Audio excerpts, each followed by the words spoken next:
सारी बातें सुनी। मैं 3 बातें ही कहूंगा और मुश्किल से 5 मिनट। पहला तो ये, बिहार आगे बढ़ रहा है। लालटेन के युग से अब बिजली के युग में बिहार आ रहा है।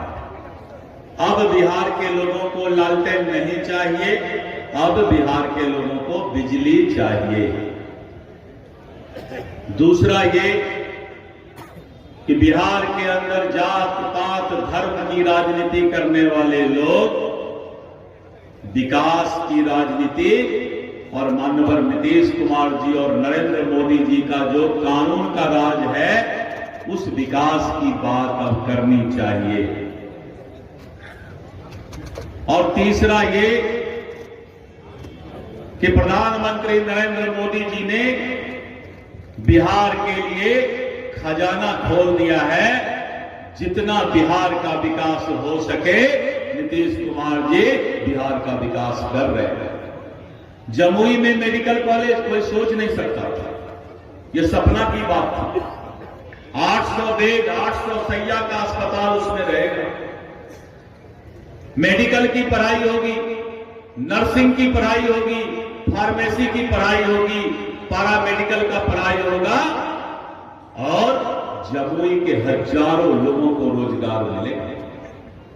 यह है नीतीश कुमार के विकास की सरकार।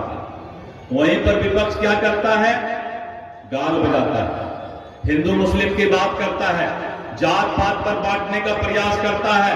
मैं कांग्रेस और राजद के लोगों से पूछना चाहता हूं कि आजादी के 75 साल हो गए, मुसलमान भाइयों का वोट उसको डरा कर क्यों लेते हो?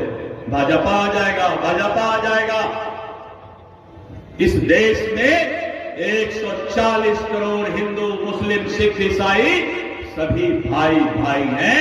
और नरेंद्र मोदी जी जब भी भाषण देते हैं तो यही कहते हैं, मेरे देश के 140 करोड़ मेरे परिवार के सदस्यों। आखिर कौन लोग हैं? यही कांग्रेस और राजद के लोग हैं जो मुसलमानों को, अकलियत को डरा करके रखते हैं कि भाजपा वाला आ जाएगा तो खा जाएगा। इस देश का एक एक नागरिक को इस देश पर अधिकार है, चाहे वो हिंदू हो, मुस्लिम हो, सिख हो, ईसाई हो, सभी का ये देश है और सभी को अच्छे तरीके से रहने का अधिकार है। लेकिन एक चीज याद रखना, हिंसा करने का अधिकार किसी को नहीं है, पत्थरबाजी करने का अधिकार किसी को नहीं है। जो लोग भी हिंसक होंगे, चाहे वो बहुसंख्यक हो, चाहे वो अल्पसंख्यक हो, वो दोनों जेल के सलाखे के अंदर रहेंगे। किसी को हिंसा करने की अधिकार नहीं है। अगर आपके ऊपर कोई अन्याय करता है तो उसके लिए कानून है, पुलिस है, आप उसके पास आइए, आपको पूरा संरक्षण मिलेगा। ये नीतीश कुमार की सरकार है मित्रों। इसलिए मित्रों, आपस में मिलजुल कर रहना। मैंने कहा था ना, सुमित जी एक गाना सुनाऊंगा, एक गाना सुनिए, बड़ा अच्छा लगेगा। मैं उस क्षेत्र से चुनाव जीत कर आता हूं जहां देश का सबसे ज्यादा कश्मीर के बाद मुसलमान भाई रहते हैं। मैं किशनगंज से चुनाव जीतता हूं, 20 साल से चुनाव जीतता हूं और पूरे देश में सबसे ज्यादा वोट से चुनाव में जीतता हूं। वोट कौन देते हैं? मैं बीजेपी का प्रदेश अध्यक्ष हूं और मुझे वोट देने वाला सारा मुसलमान भाई, अकलियत भाई है, वो भी 1 साल से नहीं 20 साल से।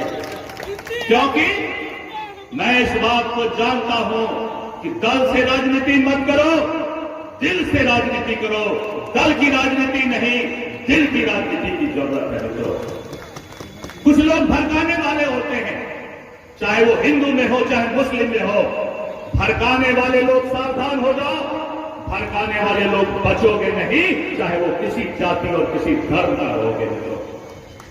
इसलिए मैं बोलता हूं, मैं किशनगंज में रहता हूं, मुसलमान भाई हमको वोट देते हैं, मैं बीजेपी से चुनाव जीतता हूं क्योंकि मैं दिल से रिश्ता जोड़ता हूं, दल का रिश्ता नहीं जोड़ता। मैं गाना गाता हूं, नफरत के नाम पर ना, नफरत के नाम पर न, सियासत के नाम पर नफरत के भावना से समाज में राजनीति मत करो। नफरत के नाम पर, न सियासत के नाम पर नीतीश कुमार सरकार चलाते हैं, नरेंद्र मोदी सरकार चलाते हैं। मोहब्बत के नाम पर, हम मोहब्बत के नाम पर इस देश को चलाना चाहते हैं और कुछ लोग मोहब्बत के दुकानदारी करना चाहते हैं। ऐ कांग्रेस के लोगों, ऐ लालू जी के परिवार के लोगों, इस बात को जान लो कि मोहब्बत की दुकानदारी नहीं चलेगी, मोहब्बत दिल से करना होगा। और हम लोग एनडीए के लोग, हिंदू मुस्लिम सबको दिल से मोहब्बत करेंगे, इस बात की गारंटी इस मंच से। इसलिए मित्रों, किसी तरह के बातों में आवेश में आने की आवश्यकता नहीं। आवेश में आना बहुत आसान होता है, किसी को भड़काना बहुत आसान होता है। भड़क जाओगे तो मर जाओ, मत भड़को। इसलिए मित्रों, जम्मू के लोगों से मेरा आह्वान है कि जो प्यार मोहब्बत का माहौल समाज में होना चाहिए, उसी प्यार और मोहब्बत के माहौल को पूरे देश में अगर है तो जम्मू में भी होना चाहिए। मैं आज आपको ये बताना चाहता हूं, एक छोटा सा गाना और सुना देता हूं, क्योंकि मैं देख रहा हूं कोई हरा टोपी पहने हैं, कोई भगवा पहने हैं, कोई ब्लू पहने हैं, कोई लाल पहने हैं। यही तो भारत है, यही तो जात और धर्म का प्यार है। सुमित जी, मैं गाना और सुनाता हूं, हरा बाकी भगवा बा।